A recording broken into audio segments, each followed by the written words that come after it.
पुष्प गुंफण्यासाठी आपल्यामध्ये राजयोगिनी ब्रह्माकुमारी आदरणीय संतोष दिदी यांचं व्यासपीठावर आगमन झालेलं आहे. आपण टाळ्यांच्या गजरात त्यांचं स्वागत करूया.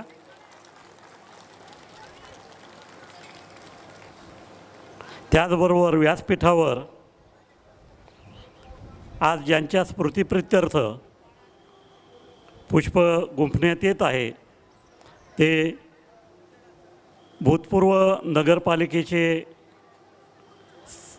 आरोग्य अधिकारी आणि सामाजिक कार्यकर्ते स्वर्गीय माधवराव काळे यांचे सुपुत्र इंजिनियर धनंजय काळे हे देखील व्यासपीठावर उपस्थित आहेत.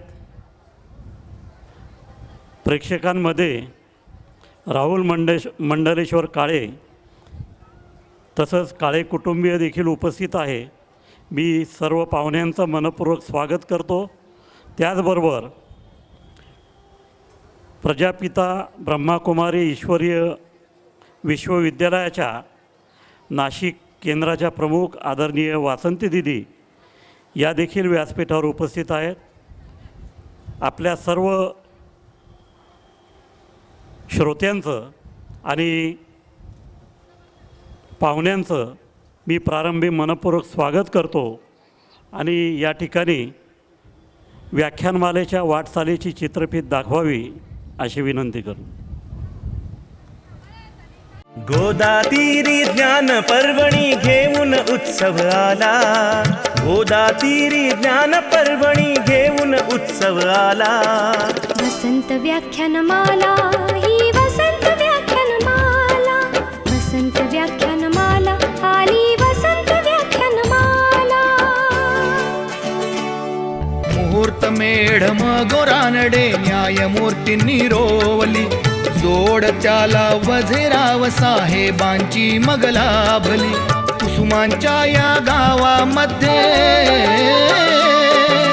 कुसुमांच्या या गावामध्ये ज्ञान यज्ञ पेटला. कुसुमांच्या या गावामध्ये ज्ञान यज्ञ पेटला. वसंत व्याख्यानमाला ही वसंत व्याख्यानमाला. वसंत व्याख्यानमाला आली वसंत व्याख्यानमाला. पुष्प गुंफिले सुंदर पहिले वाचस्पती भिडेनी. ज्ञान कुंभ तो प्राशन केला पुण्यवान लोकांनी. परंपरेला जगद्गुरूंचा परंपरेला जगद्गुरूंचा आशीर्वाद लाभला. परंपरेला जगद्गुरूंचा आशीर्वाद लाभला. वसंत व्याख्यानमाला ही वसंत व्याख्यानमाला. वसंत व्याख्यानमाला आली वसंत व्याख्यानमाला.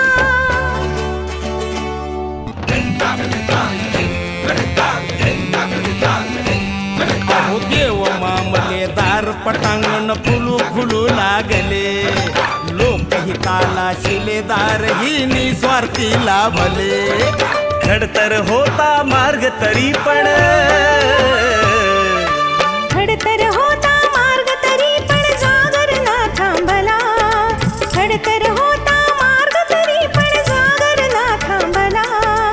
वसंत व्याख्यानमाला ही वसंत व्याख्यानमाला. वसंत व्याख्यानमाला आली वसंत व्याख्यानमाला. गांधी नेहरू सरोजिनी अंधोंडो केशव कर्वे. स्वप्न दिले स्वातंत्र्यवीरांनी स्वतंत्रतेचे नवे. स्वरलतिकेचा स्वरसागर हा. स्वरलतिकेचा स्वरसागर श्री गोदेला भेटला. वसंत व्याख्यानमाला ही वसंत व्याख्यानमाला. वसंत व्याख्यानमाला आली वसंत व्याख्यानमाला. आचार्यात्रे हिंदुहृदय सम्राट धडाडून गेले. विचारवंतांच्या प्रतिभेचे दर्शन येथे घडले. प्रबोधनाच्या नव्या युगाचा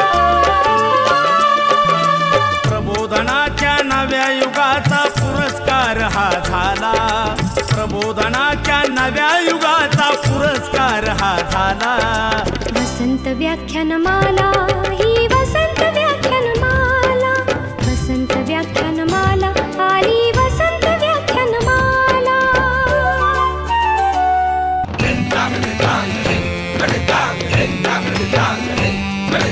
वैभवशाली परंपरेला जतन करूया सारे. ज्ञानामृत हे घेण्यासाठी गोदा काठी या रे. कला गुणांचा संस्कारांचा, कला गुणांचा संस्कारांचा मंगलमय सोहळा. कला गुणांचा संस्कारांचा मंगलमय सोहळा. वसंत व्याख्यानमाला ही वसंत व्याख्यानमाला. वसंत व्याख्यानमाला आली वसंत व्याख्यानमाला. वसंत व्याख्यानमाला ही वसंत व्याख्यानमाला. वसंत व्याख्यानमाला ही वसंत व्याख्यानमाला. वसंत व्याख्यानमाला ही वसंत व्याख्यानमाला. वसंत व्याख्यानमाला ही वसंत व्याख्यानमाला.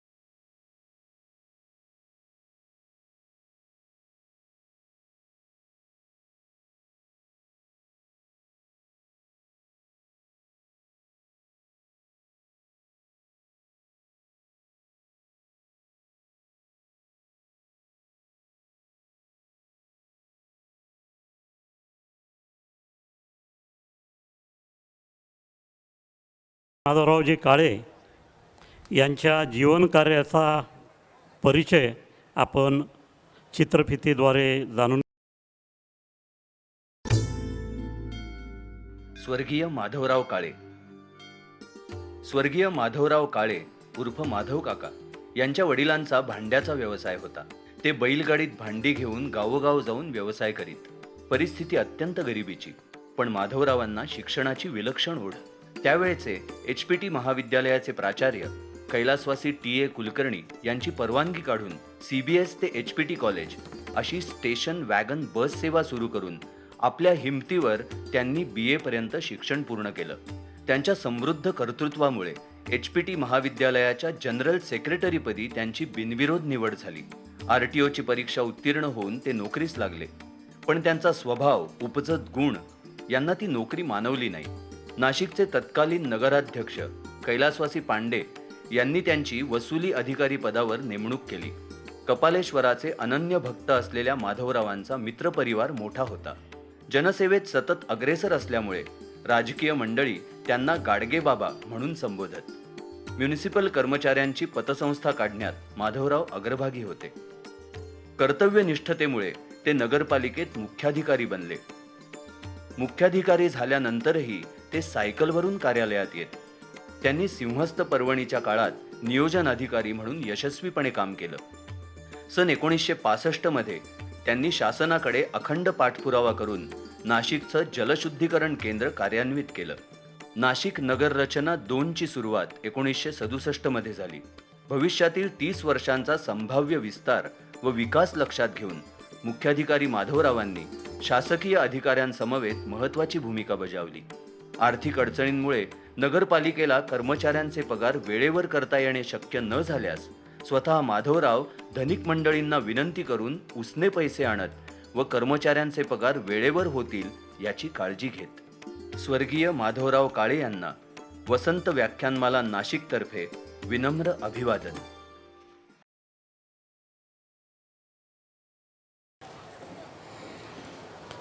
वसंत व्याख्यानमालेच्या या शताब्दी वर्षाच्या वाटचालीमध्ये दरवेळेला नवनवीन पिढ्या या व्याख्यानमालेशी जोडल्या गेलेल्या आहेत.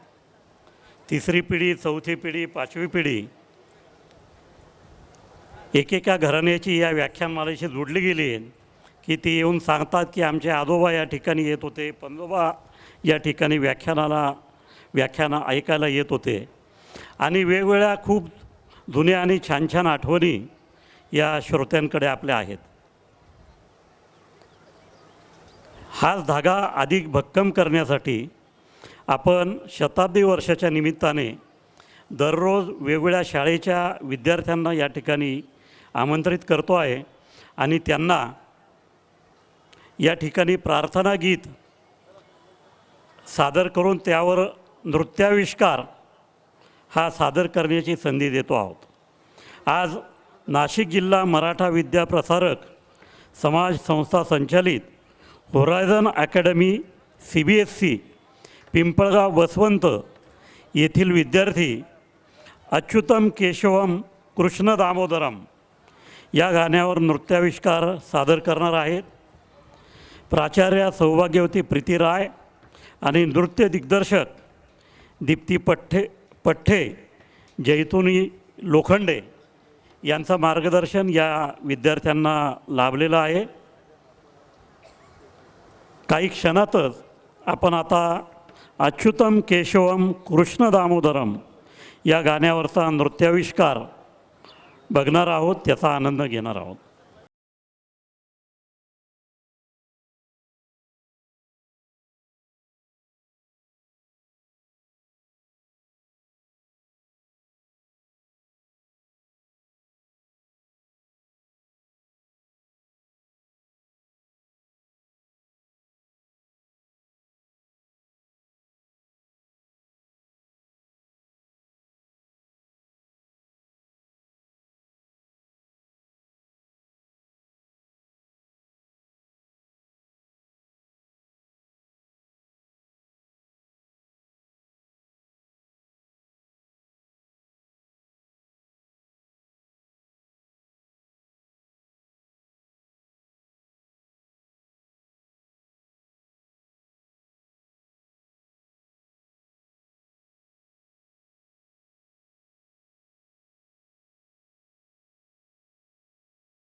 अतिशय सुंदर आणि मनमोहक नृत्य या ठिकाणी आपण अनुभवलेलं आहे.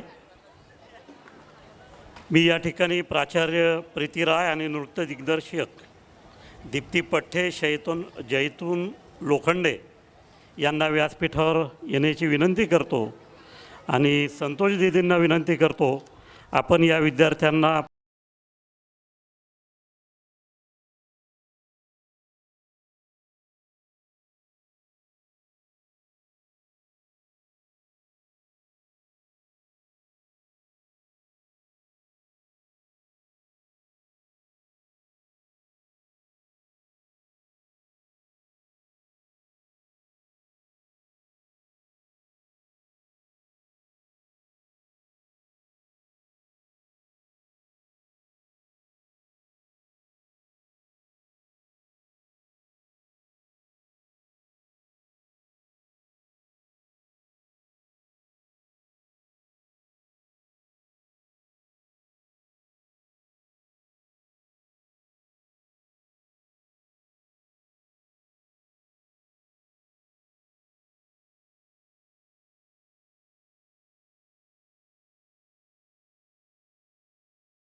श्रोते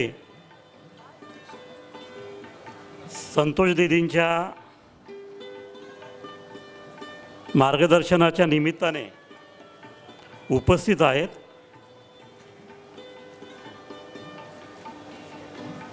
आणि त्यामुळे मी थोडी व्याख्यानमालेची माहिती आपल्यासमोर सादर करू इच्छितो. न्यायमूर्ती महादेव गोविंद रानडे आणि रावसाहेब वजे इंजिनियर यांच्या कठोर तपश्चर्येतून जगद्गुरू डॉक्टर शंकराचार्य कुर्तकोटी यांच्या आशीर्वादाने यांच्या आज्ञेने ही व्याख्यानमाला सुरू झाली आहे. 1 मे 1922 रोजी या व्याख्यानमालेला प्रारंभ झाला आणि सुरुवातीच्या काळापासून 1 मे ते 31 मे अशी सलग महिनाभर वेगवेगळ्या विषयांवर व्याख्यानं आयोजित करण्याची परंपरा या संस्थेची सुरू आहे. मे 2020चा कोरोनाचा कालावधी जर वगळला तर या व्याख्यानमालेची अखंडपणे गेली 99 वर्ष 1 मे ते 31 मे अशी व्याख्यानं या ठिकाणी आयोजित केली गेली आणि यंदाचं हे 100वे वर्ष आहे. आपल्या सर्वांना कल्पना आहे की या व्याख्यानमालेच्या व्यासपीठाला या ठिकाणी जी महनीय मोठमोठी व्यक्ती येऊन गेल्या त्यामुळे केवळ नाशिकमध्ये नव्हे, महाराष्ट्रात नव्हे तर भारतामध्ये एक आदराचं स्थान प्राप्त झालेलं आहे. या व्यासपीठावरून राष्ट्रपिता महात्मा गांधी, भारताचे पहिले पंतप्रधान पंडित जवाहरलाल नेहरू, भारताचे पहिले गृहमंत्री सरदार वल्लभभाई पटेल, स्वातंत्र्यवीर विनायक दामोदर सावरकर, सरोजिनी नायडू, मौलाना अब्दुल कलाम आझाद अशी कितीतरी नावं या ठिकाणी आपल्याला सांगता येतील की त्यांनी या ठिकाणी येऊन वेळोवेळी मार्गदर्शन केलं. 1930 ते 1940 या दशकामध्ये अशी ही असंख्य मोठी माणसं या व्यासपीठावर आली. त्यांनी त्यांचे विचार मांडले आणि त्या विचारातून प्रेरणा घेऊन स्वातंत्र्य चळवळीमध्ये असंख्य ज्ञात आणि अज्ञात व्यक्ती सहभागी झाल्या आणि ब्रिटिशांच्या गुलामगिरीतून भारतमातेला मुक्त करण्यासाठी जी काही चळवळ उभी राहिली त्यामध्ये आपल्या वसंत व्याख्यानमालेचं योगदान या निमित्ताने राहिलेलं आहे. स्वातंत्र्योत्तर काळामध्ये या ठिकाणी विकासात्मक आणि रचनात्मक कार्याविषयी वेळोवेळी चर्चा झाली. वेगवेगळ्या क्षेत्राची वाटचाल नेमक्या कशा पद्धतीने झाली पाहिजे याविषयी अनेक नामवंतांनी या ठिकाणी आपले विचार मांडले आणि एक विकासाच्या रथाला नेमकी दिशा कशी असावी याचं मार्गदर्शन या व्यासपीठावरून झालं. त्यामध्ये शास्त्रज्ञ आहेत, शिक्षण तज्ज्ञ आहेत, वेगवेगळ्या क्षेत्रातल्या महान व्यक्ती आहेत आणि समाजसेवक देखील आहेत.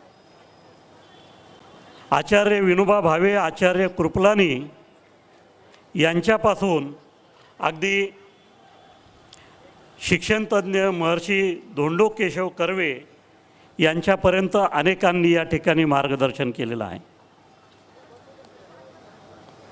या ठिकाणी अनेक शास्त्रज्ञ अगदी प्रारंभीच्या काळापासून आलेले आहेत.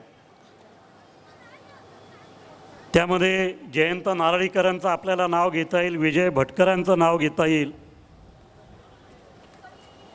चंद्रावर ज्यांनी पाऊल ठेवलं ते अंतराळवीर राकेश शर्मा, जे आपल्या ओझरच्या HL नोकरीला होते, त्यांनी देखील या व्यासपीठावर येऊन मार्गदर्शन केलेलं आहे.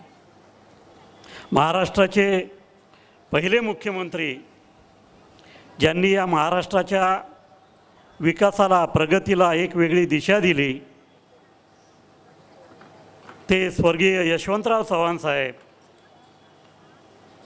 दुसरे मुख्यमंत्री वसंतराव नाईक साहेब यांच्यापासून अगदी अलीकडे पृथ्वीराज चव्हाण साहेबांपर्यंत असे अनेक मुख्यमंत्री या ठिकाणी येऊन बोललेले आहेत. ज्यांची भाषणं ऐकण्यासाठी प्रचंड गर्दी व्हायची आणि भाषणामध्ये असंख्य वेळा त्यांच्या टाळ्यांचा कडकडाट व्हायचा ते स्वर्गीय प्रमोद महाजन यांचं राजकीय जीवनातलं पहिलं सार्वजनिक भाषण हे वसंत व्याख्यानमालेत झालेलं आहे.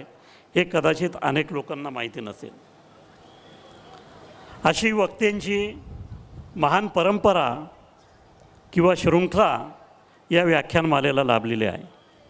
यंदा व्याख्यानमालेचं शताब्दी वर्ष असल्यामुळे आपण भारताच्या वेगवेगळ्या भागातल्या 10 नामांकित वक्त्यांना या ठिकाणी आमंत्रित केलेलं आहे. त्यापैकी एक डॉक्टर रमण गंगाखेडकर यांचं मार्गदर्शन आपण सगळ्यांनी कालच ऐकलं.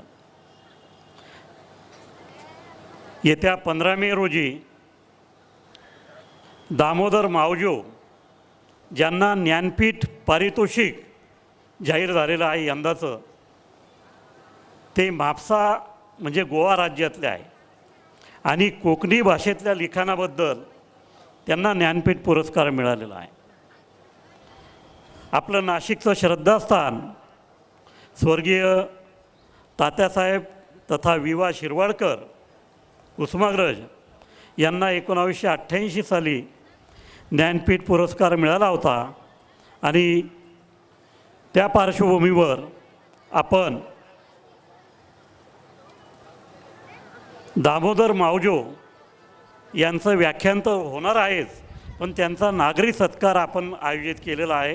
कारण मराठी आणि कोकणी या दोन्ही भाषा एकमेकांच्या भगिनी आहेत आणि त्यामुळे आपल्याच एका बांधवाला हा पुरस्कार मिळाला असल्यामुळे आपण त्याचा आनंद या ठिकाणी सार्वजनिकरित्या व्यक्त करणार आहोत. पासपोर्ट मॅन डॉक्टर ज्ञानेश्वर मुळे हे देखील या ठिकाणी येणार आहेत. मी आपल्याला सांगू इच्छितो की भारताच्या वेगवेगळ्या भागातल्या वक्त्यांबरोबरच जगातल्या 10 नामांकित वक्त्यांना की ज्यांनी वेगवेगळ्या क्षेत्रामध्ये अतिशय उत्तम कामगिरी बजावलेली आहे, अशा नामांकित वक्त्यांना आपण जगाच्या वेगवेगळ्या भागातनं बोलवलेलं आहे. त्यापैकी 2 वक्ते यापूर्वी येऊन गेले आहेत. प्रसाद सेवेकरी 2 दिवसांपूर्वी या ठिकाणी आपल्याला मार्गदर्शन करून गेले आणि येत्या काळामध्ये अमेरिकेतून आपण 5 वक्ते आपल्याशी येऊन संवाद साधणार आहेत. जर्मनी, फ्रान्स, दुबई या देशातून देखील वेगवेगळ्या क्षेत्रात उत्तुंग कामगिरी करणारी मराठी माणसं या ठिकाणी येणार आहेत आणि आपल्याशी मराठी भाषेतून संवाद साधणार आहेत. मित्रांनो, या ठिकाणी आपण शताब्दी वर्षाच्या निमित्ताने नवीन तंत्रज्ञानाचा अवलंब केलेला आहे. या ठिकाणी आपण QR कोडची निर्मिती करून प्रवेशासाठी QR कोड स्कॅन करून आपण या ठिकाणी यावं अशी विनंती केलेली आहे. मी आपल्या या शताब्दी वर्ष स्वागत समितीचे अध्यक्ष नामदार दादाजी भुसे यांना विनंती करतो, आपण कृपया व्यासपीठावर यावं.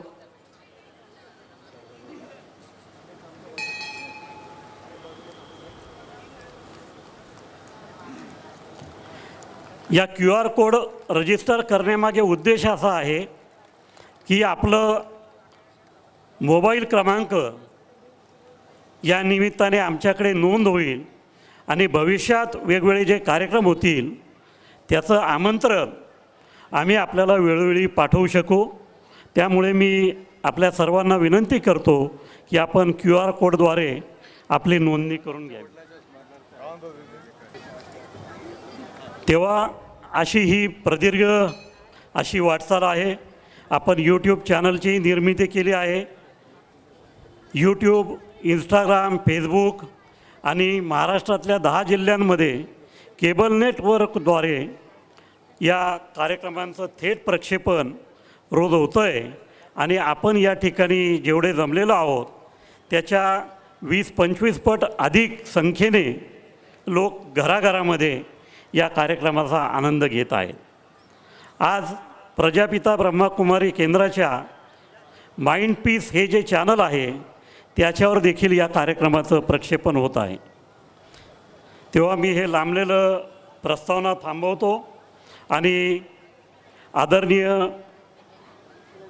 या शताब्दी वर्षाच्या स्वागत समितीचे अध्यक्ष, राज्याचे बंदरे आणि खनिकर्म मंत्री तसेच नाशिक जिल्ह्याचे पालकमंत्री नामदार दादाजी भुसेसाहेब यांना विनंती करतो की आपण आदरणीय संतोष दिदी यांचं या ठिकाणी स्मृतिचिन्ह, मानपत्र आणि भरड धान्यापासून बनवलेलं पदार्थ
सर्वांचे मनपूर्वक आभार मानतो, धन्यवाद देतो आणि आदरणीय संतोष दीदी यांना विनंती करतो की त्यांनी आजच्या पुष्पास प्रारंभ करावा.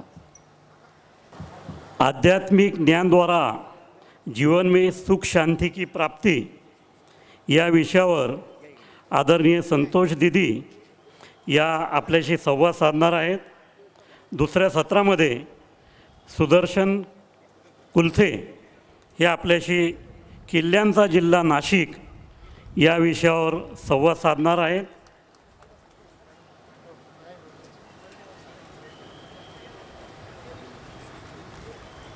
मी सुदर्शन कुलथे यांचाही सत्कार दादासाहेबांनी करावा अशी मी त्यांना विनंती करतो.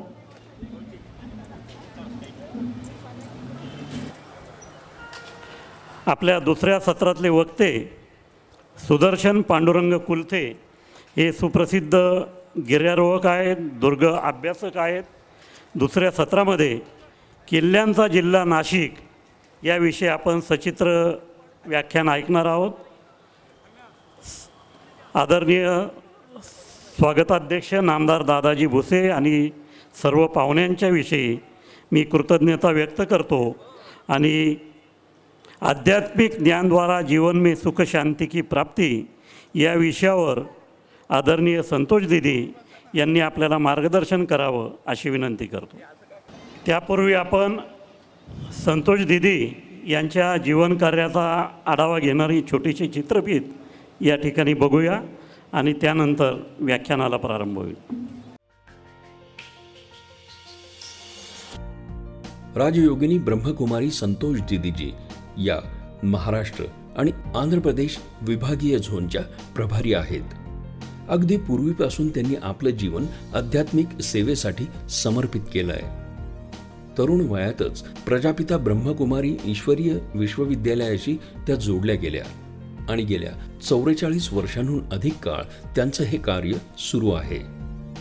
राजयोगिनी ब्रह्मकुमारी संतोष दीदीजी यांचं सुरुवातीचं प्रशिक्षण मम्मा अर्थातच PBK IVVचे माजी प्रशासकीय प्रमुख आणि दादी जानकीजी ज्या PBK IVVच्या सध्याच्या अतिरिक्त प्रशासकीय प्रमुख आहेत यांच्या मार्गदर्शनाखाली त्यांनी आपले प्रशिक्षण पूर्ण केलं.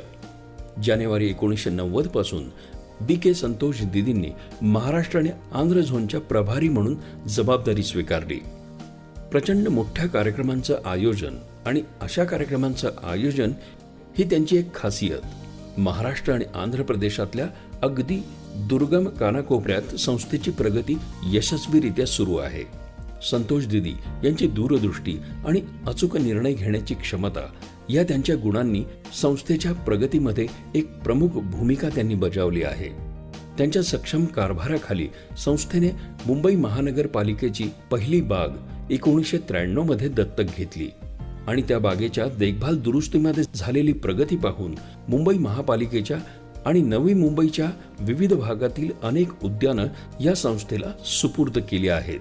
आध्यात्मिक सेवेच्या मिशनवर संतोष दीदींनी भारतात आणि परदेशात जसं US, UK आणि UAE मध्ये मोठ्या प्रमाणावर प्रवास केला आहे. विविध सार्वजनिक कार्यक्रमांमध्ये अध्यात्मापासून ते सामाजिक जबाबदाऱ्या आणि स्वप्रगतीपर्यंतच्या अनेकविध विषयांवर विचार मांडण्यासाठी, भाषण देण्यासाठी त्यांना सातत्याने मागणी असते. त्या ब्रह्मकुमारीची एक संस्था असलेल्या राजयोग शिक्षण आणि रिसर्च फाउंडेशनच्या सोशल विंगच्या अध्यक्षाही आहेत. त्यांना मिळालेल्या विविध पदव्या आणि पुरस्कारांमध्ये हैदराबाद येथील भारतीय संस्कृती निर्माण परिषदेनं नुकताच दिलेला महाराणी झाशी पुरस्कार हा महत्त्वाचा आहे.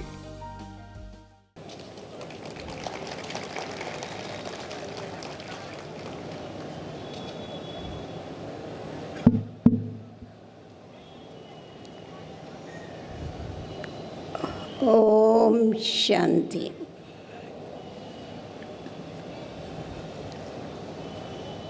परमप्रिय परमपिता परमात्माच्या लाडक्या लेकरांनो, प्रिय बंधू आणि भगिनींनो, आज मी आपल्याला हिंदीमध्ये प्रवचन देणार आहे.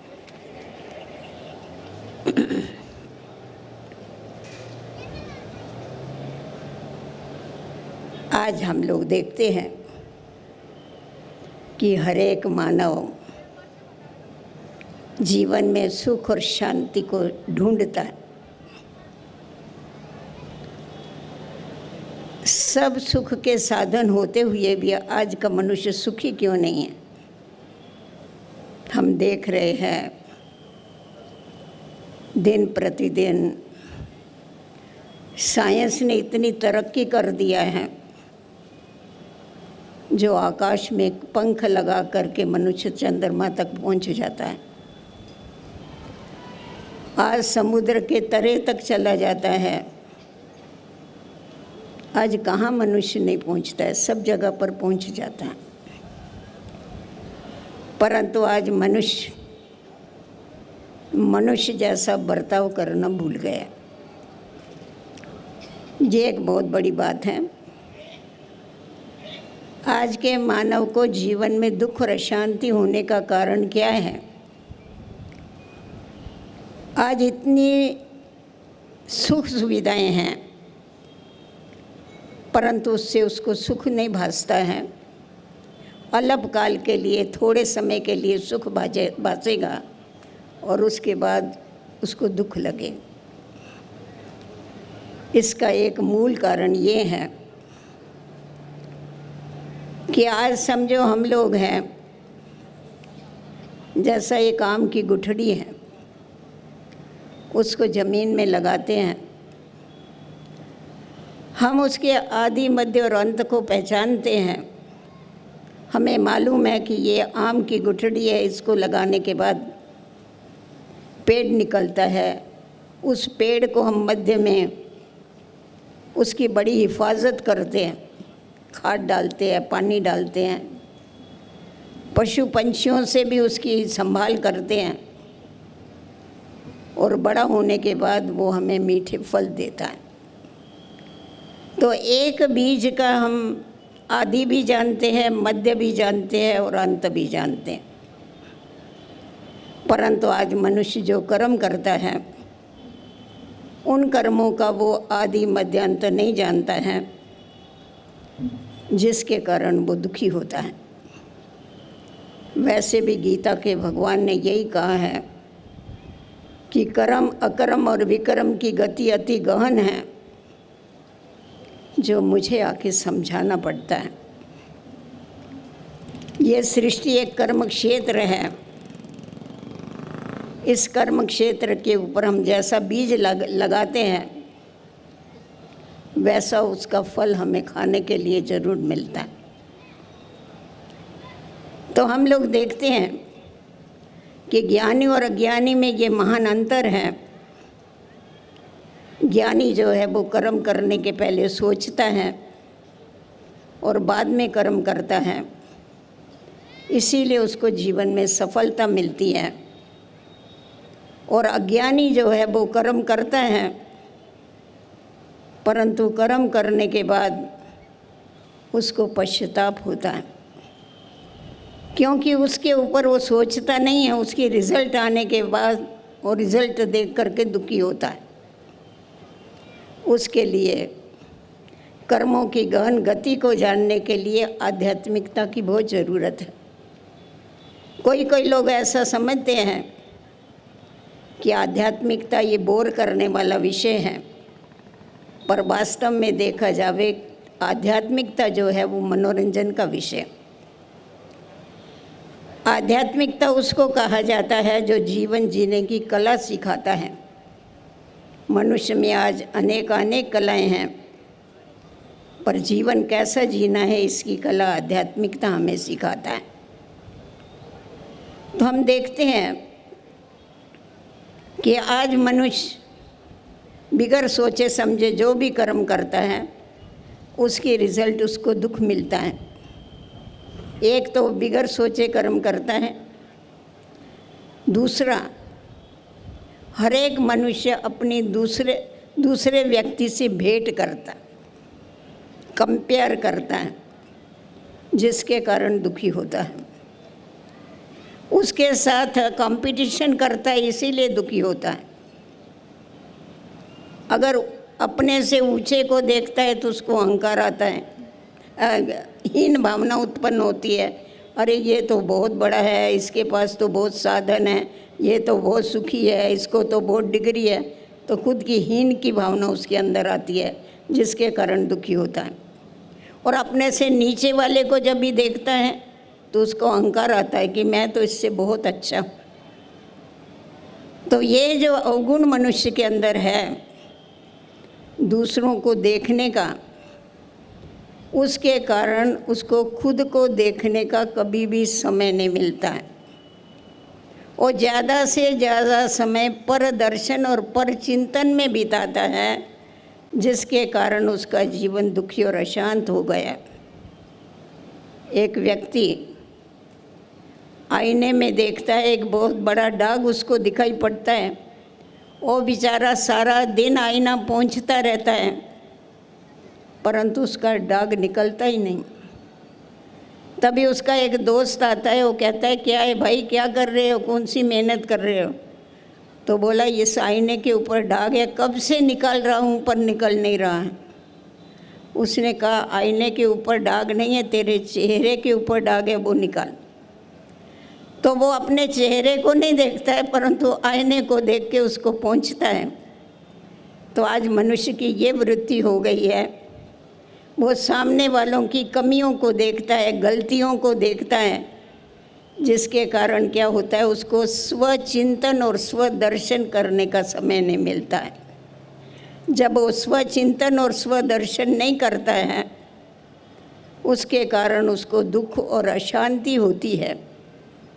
तो अगर हम खुद के लिए थोड़ा सा समय निकाल करके खुद के बारे में सोचते हैं, अपनी आत्मोन्नति के बारे में सोचते हैं, उसके लिए थोड़ा समय देते हैं, तो समय देने के बाद, आत्मदर्शन करने के बाद और आत्मचिंतन करने के बाद हम अपने जीवन में परिवर्तन ला सकते हैं। आज मनुष्य दुखी क्यों होता है? क्योंकि वो हमेशा दूसरों को दोष देता है।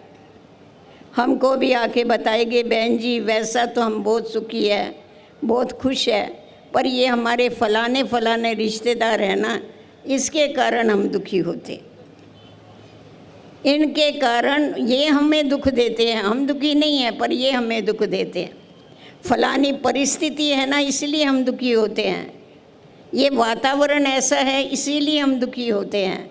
तो आज दूसरों को दोष देते हैं, परंतु खुद को नहीं देखते हैं कि हमें अपने को परिवर्तन करना है, हमारे अंदर क्या दोष है ये नहीं देखते हैं। दूसरों को दोष देखते देखते उनका जीवन दिन प्रतिदिन दुखी और अशांत होता जाता है। अभी आप ही हमें बताइए, जो खुद का परिवर्तन नहीं कर सकता है वो दूसरों का परिवर्तन कैसा करेगा? तो आध्यात्मिकता हमें ये सिखाता है कि आप औरों को देखना छोड़ दो, आप खुद को देखो, आत्मचिंतन करो और परमात्म चिंतन करो। क्योंकि हम जितना औरों के अवगुण देखते हैं, अवगुण देखने के बाद उसके लिए हमारे अंदर नफ़रत पैदा होती।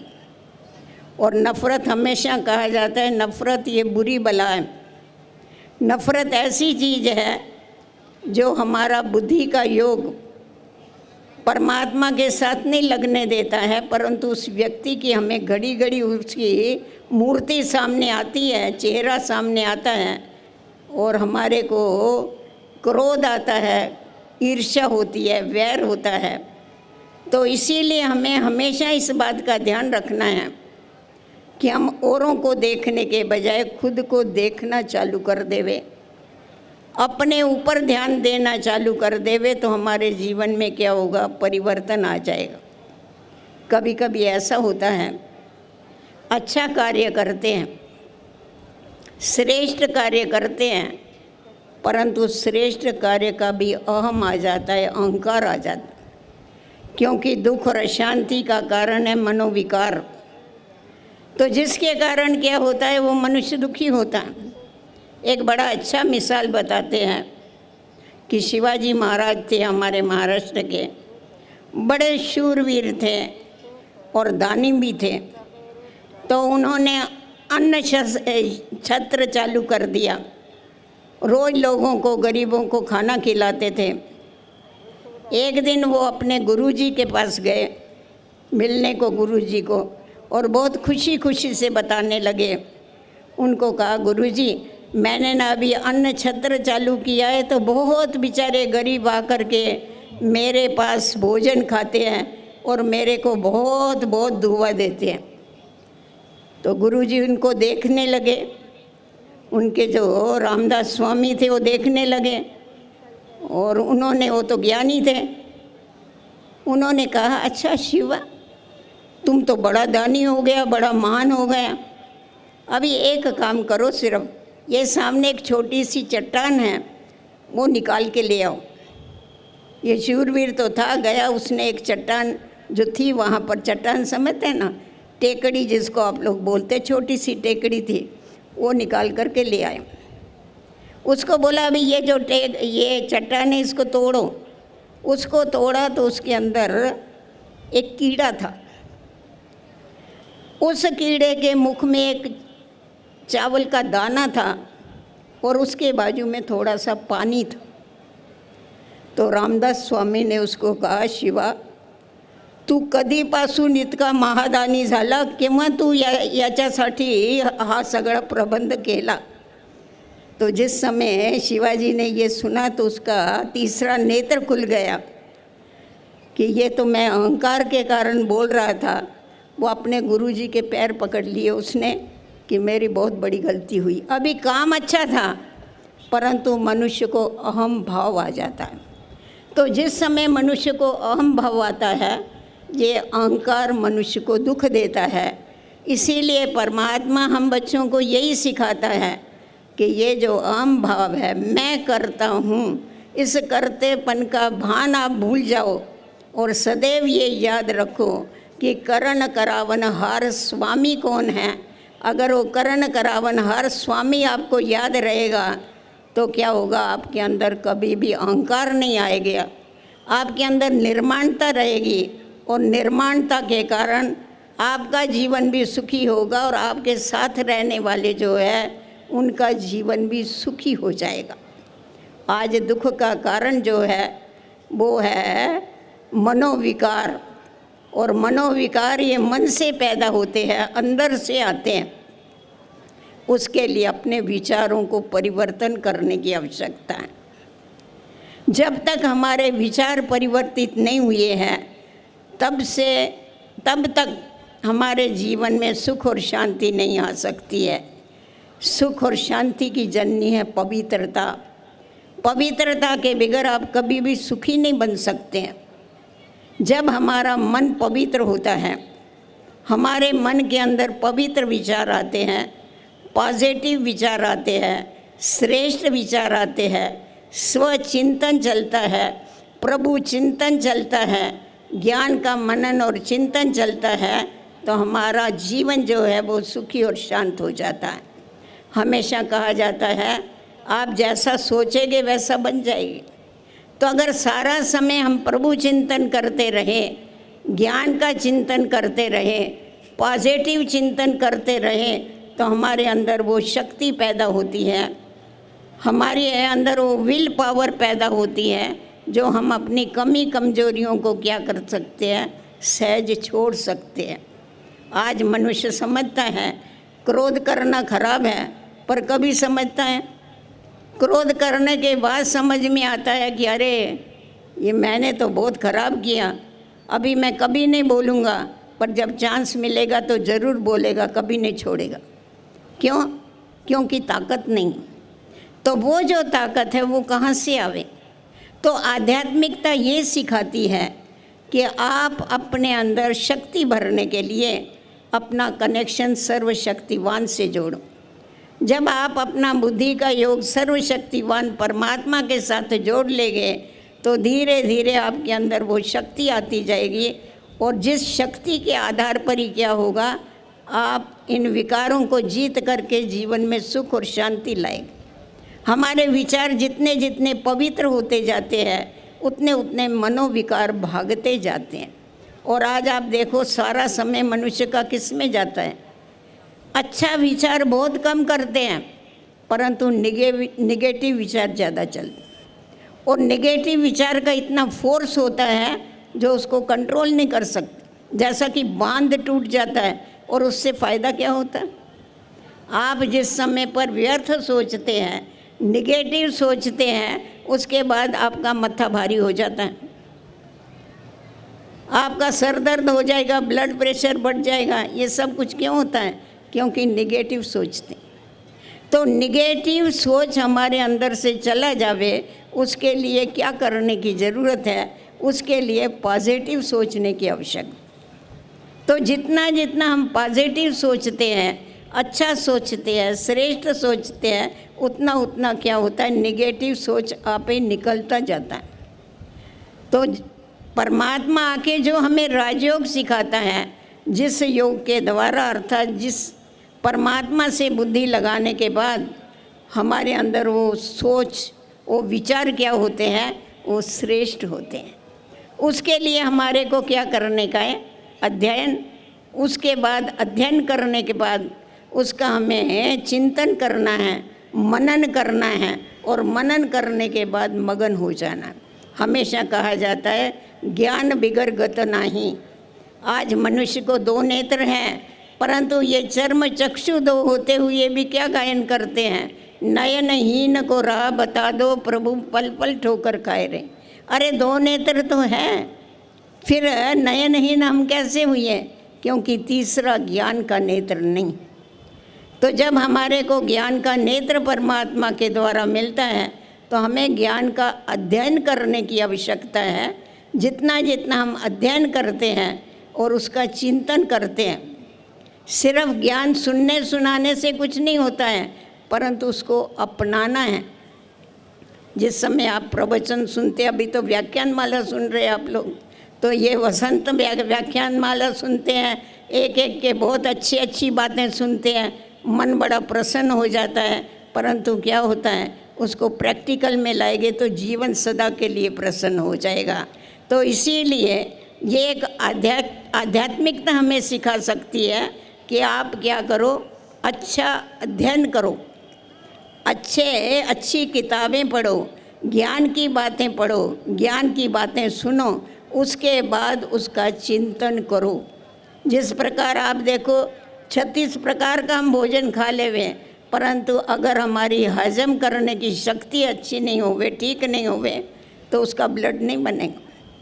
तो उसी प्रकार हमने बहुत अच्छी बातें सुन लिया, परंतु सुन कर के उधर ही छोड़ दिया, उसका हमने चिंतन नहीं किया, अर्थात उसको हमने हजम नहीं किया, तो हमारे को आध्यात्मिक शक्ति कहाँ से आएगी? हमारी विल पावर कहाँ से बढ़ेगी? बढ़ेगी नहीं। तो इसीलिए उसके ऊपर चिंतन करते रहो, मनन करते रहो, और जितना जितना हम ज्ञान का मनन करते हैं, श्रेष्ठ विचारों में रमण करते हैं, उतना उतना हम क्या करते हैं? ईश्वरीय स्मृति में रह सकते हैं। परमात्मा से हम शक्ति ले सकते हैं और उस शक्ति के आधार पर अपने संस्कारों को परिवर्तन कर सकते। हमेशा कहा जाता है संस्कार परिवर्तन से संसार परिवर्तन होता है। पहले खुद से चालू करो, सामने वाला बदले तो मैं बदलूं ऐसा नहीं, वो नहीं बदलता है तो मैं भी नहीं बदलूं, ये नहीं है।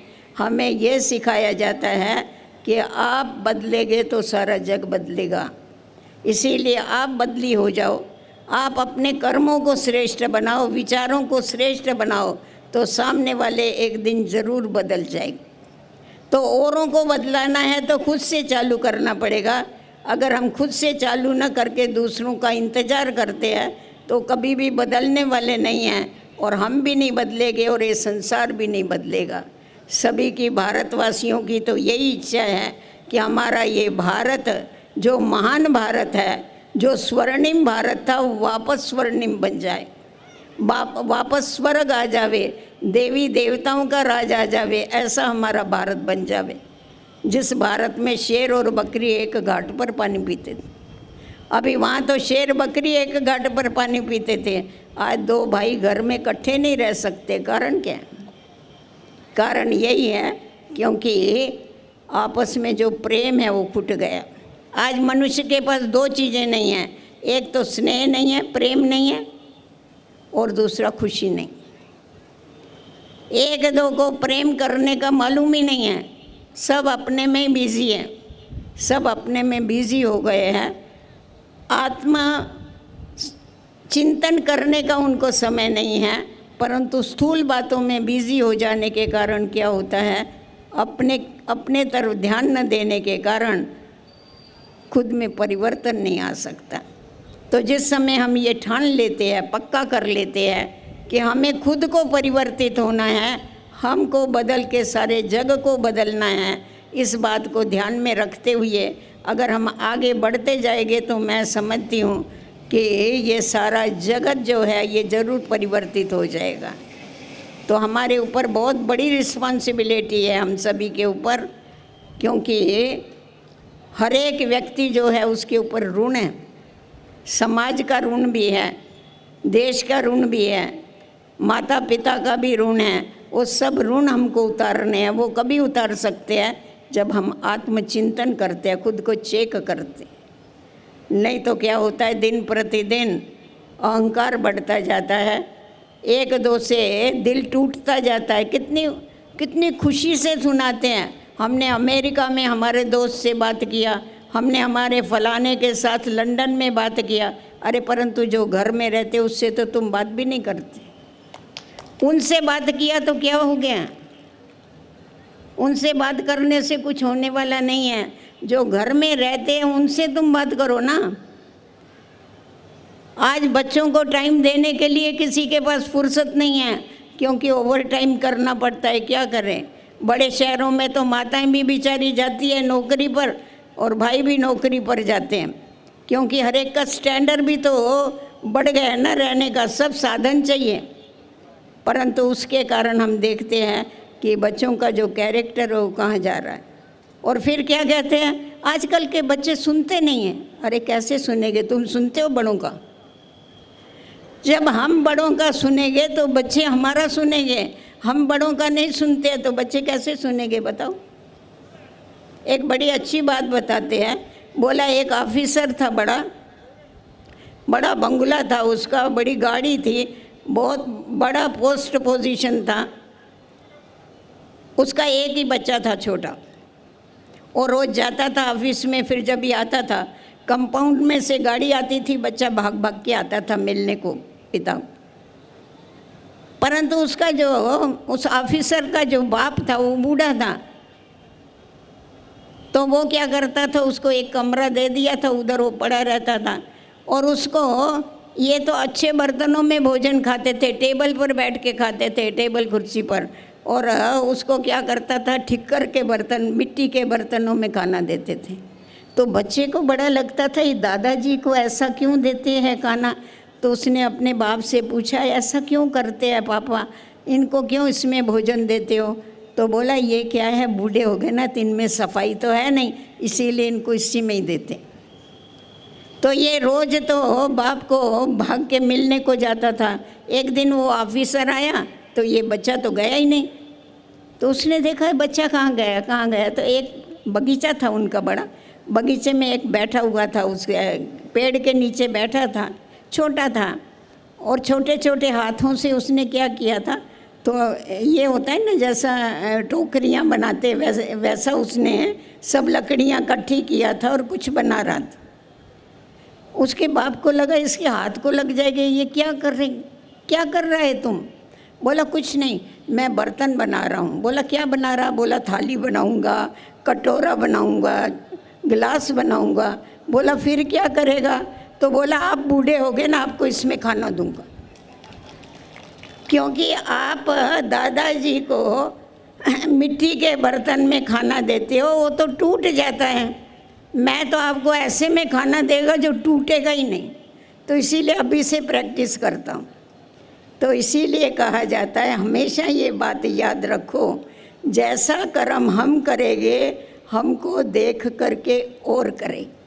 तो आध्यात्म ये सिखाता है कि अपने कर्मों को सुधारो, अपने विचारों को सुधारो और इस चेहरे को भी सुधारो, क्योंकि आज ये जो चेहरा है ये हमारी स्थिति का आईना है। हम देखते हैं आज इतने सब बिजी हो गए हैं स्थूल बातों में, जो एक दो की तरफ देख के मुस्कुराना भी भारी हो गया है। एक दो को तरफ देख के मुस्कुराते भी नहीं हैं, हंसते भी नहीं हैं। आप सामने वाले के तरफ देख के ज़रा सा मुस्कुराओ तो सही, देखो क्या होता है उससे। सब जो भी मन में मैल होगी ना, सामने वाले की भी धुल जाएगी। परंतु एकदम टाइट होकर के अगर चले गए तो क्या होता है, उससे उसका भी मन भारी और हमारा भी मन भारी होता है। तो इसलिए कहा जाता है, नहीं देखो जब भी फ़ोटो खींचते हैं तो फोटोग्राफर क्या बोलते हैं, स्माइल प्लीज़ बोलते हैं ना। स्माइल करने से फ़ोटो सुंदर निकलना। आप बताइए, अगर 1 सेकंड स्माइल करने से फ़ोटो सुंदर निकलता है, अगर सदा स्माइल करते रहो तो कितना सुंदर जीवन हो जाएगा।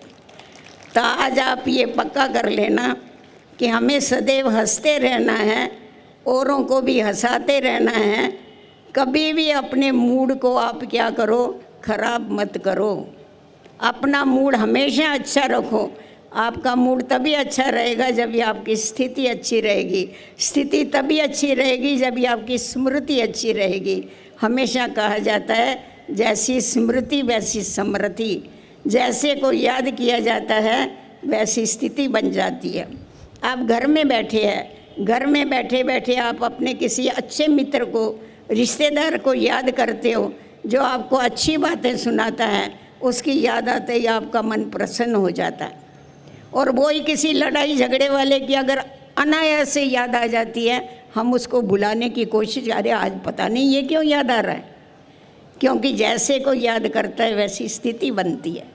तो परमात्मा जो है वो आनंद का सागर है, शक्ति का सागर है, वो गुणों का भंडार है। तो जितना जितना हम उसको याद करते हैं तो हमारे अंदर वो शक्ति आती है, हमारे अंदर वो गुण आते हैं, हमारे अंदर वो आनंद आते हैं। तो इसीलिए हमारा काम है खुद भी आनंद में रहना और सबको आनंद देते रहना। वसंत का मतलब क्या है? अब इस वसंत माला कहते हो, परंतु वसंत माला वास्तव में क्या है? वसंत ऋतु में तो सारे फूल खिले हुए होते हैं। आप किसी को भी देते हो तो मुरझाया हुआ फूल देंगे क्या कभी? अभी भी देखो स्वागत किया, सभी को खिले हुए फूल दिए। फूल खिले हुए और ये फूल अगर मुरझाया हुआ है तो क्या फ़ायदा है? तो इसीलिए इस फूल को हमेशा खिला हुआ रखो, खुश रहो और खुशी बांटते रहो। यही आध्यात्मिकता सिखाती है।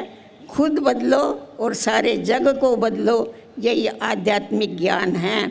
इसके द्वारा ही हमें गति सद्गति मिलती है और हमारा जीवन सदा के लिए सुखी हो जाता है। ओम शांति।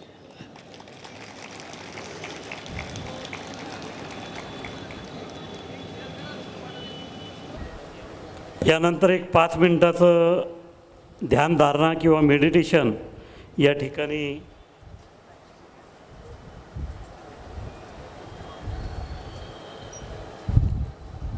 होणार आहे।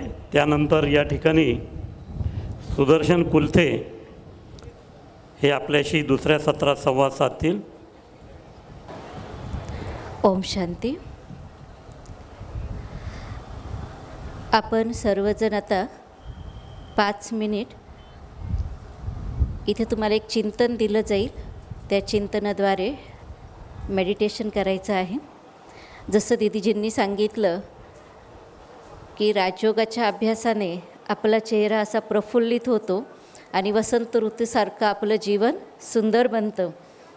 तर आता आपण मेडिटेशनची एक छोटीशी इथे प्रॅक्टिस करणार आहोत। तुम्हाला काही चिंतन इथे दिलं जाईल, तुम्ही ते चिंतन आतल्या आत करायचं आहे आणि त्याचं एक व्हिज्युअलायझेशन करायचं आहे आणि त्याचा अनुभव करायचा आहे। जसं मी इथे थोडे अजून 5 मिनटं घेते। आपण जेव्हा म्हणतो की मी किंवा माझा, तर मी म्हणजे कोण हा सर्वात पहिला प्रश्न आहे। जसं स्वामी विवेकानंदजींनी जेव्हा गुरुजींचा दरवाजा खटखटवला तर आतून आवाज आला कोण? तर तेव्हा विवेकानंदजींनी उत्तर दिलं की त्याचा शोध घेण्यासाठी मी इथे आलो आहे। तर इथे आपण त्या मीचा अनुभव करणार आहोत। आपण कोण? जसं म्हणतो की आपण आत्मा आहेत, प्राण आहे, ज्योत आहे, अनेक जन्म आपण घेतो आहे. तर आत्मा म्हणजे एक अतिसूक्ष्म दिव्य ज्योतिर्बिंदू रूप आहे. अमर अविनाशी एक चैतन्य शक्ती आहे. ही आत्मा जन्ममृत्यूच्या चक्रात येत असते. अनेक देह धारण केले आणि त्यागले. आज आपण ह्या देहरूपी मंदिरामध्ये बसलेलो आहोत आणि आपण ह्या देहाद्वारे अनुभव करत आहोत, कर्म करत आहोत. कर्माचं फळही आपण प्राप्त करत आहोत आणि पुढील जन्मासाठी पुंजी पण आपण इथे जमा करतो आहे. परंतु आपण आत्मा म्हणजे काय, कशी आहे, याचा थोडक्यात मी इथे परिचय करून देते की आत्मा एक दिव्य ज्योतिर्बिंदू रूप आहे, जे इथे भ्रुकुटीच्या मध्ये जिथे आपण तिलक वगैरे लावतो तिथे ही आत्मा निवास करते. डोळ्याने बघते, कानाने ऐकते, मुखाने बोलते, मनाने विचार करते. हे सर्व कार्य ही आत्मा करत असते. तर ही आत्मा एक दिव्य शक्ती आहे, जी परमपिता परमात्मा शिवची संतान आहे. परमपिता परमात्मांना आपण प्रेमाने शिवबाबा पण म्हणतो. त्यांची यादगार भारतामध्ये 12 ज्योतिर्लिंगाच्या रूपात आहे.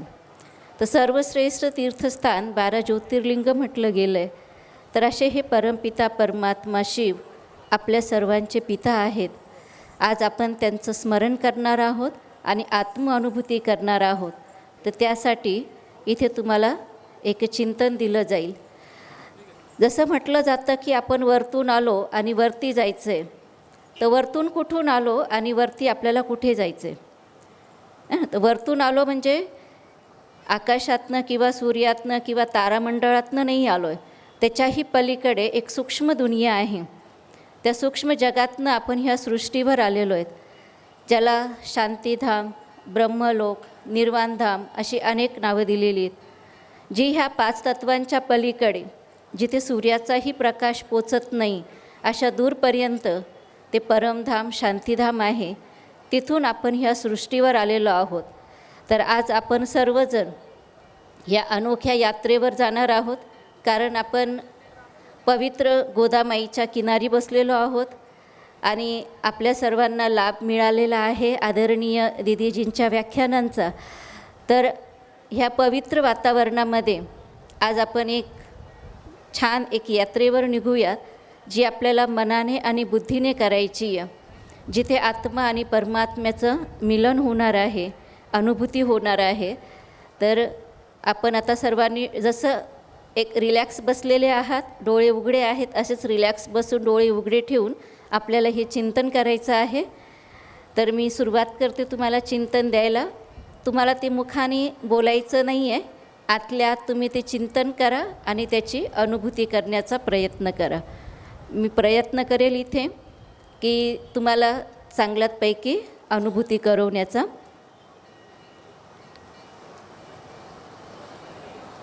ओम शांती.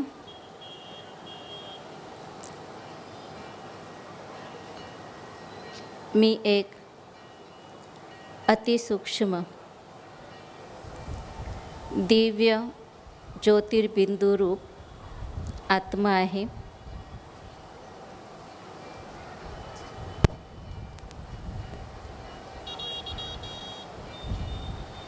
मी आत्मा अमर अविनाशी सत्ता आहे.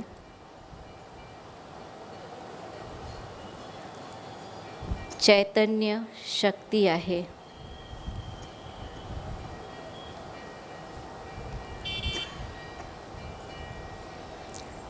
डोळ्याने बघणारी, कानाने ऐकणारी,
मी आत्मा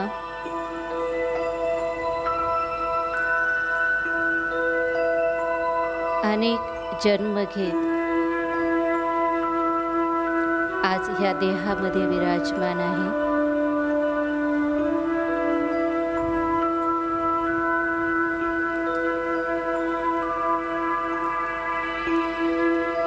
मी आत्मा मन आणि बुद्धीने सूर्य, चंद्र, तारांगण पार करत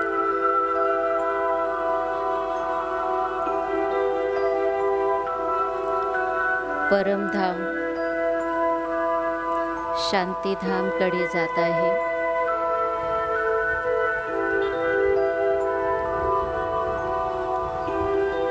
शांतीधाममध्ये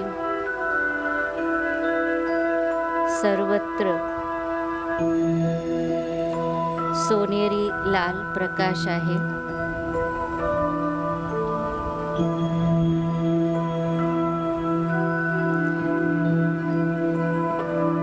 इथे परमात्मा शिवबाबा जे आपल्या सर्वांचे परमपिता आहेत, ते एक दिव्य ज्योतिर्बिंदू रूपात विराजमान आहे.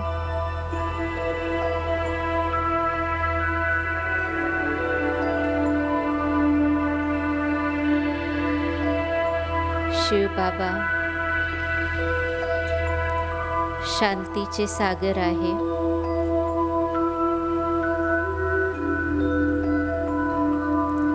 पवित्रतेचे सागर आहे.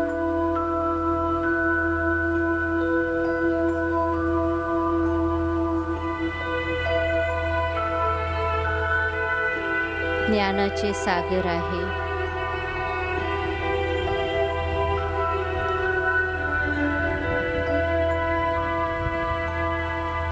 आनंदाचे सागर आहे.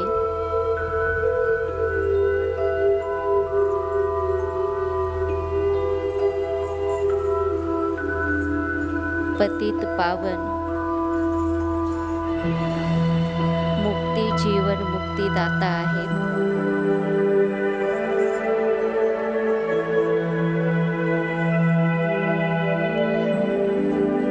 शिवबाबांची पवित्र किरणे माझ्यावर येत आहे.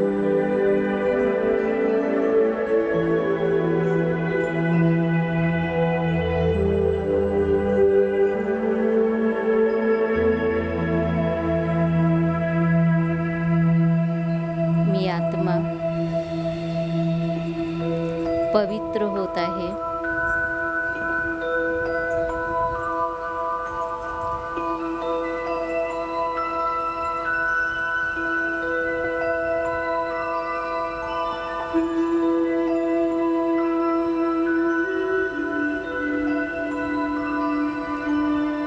बाबांची शांतीची किरणे माझ्याकडे येत आहे.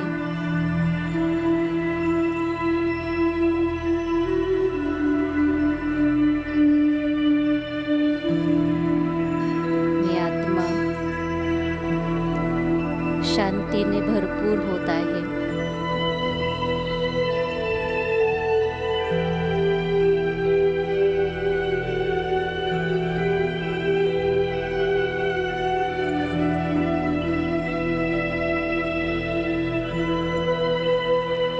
शिवबाबांची पवित्रतेची शांतीची किरणे घेऊन मी शांतीने भरपूर होऊन बाबांचा धन्यवाद करते. धन्यवाद बाबा. आज तुम्ही मला शांती आणि पवित्रतेने भरपूर केलं आहे. आता ही शांतीची आणि पवित्रतेची शक्ती घेऊन मी आत्मा पुन्हा सृष्टी रंगमंचाकडे जात आहे. सूर्य, चंद्र, तारांगण पार करत हळूहळू मी या पृथ्वीवर येत आहे.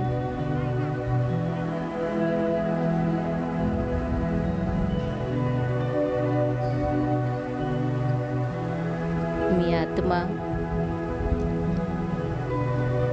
भ्रुकुटीमध्ये विराजमान आहे.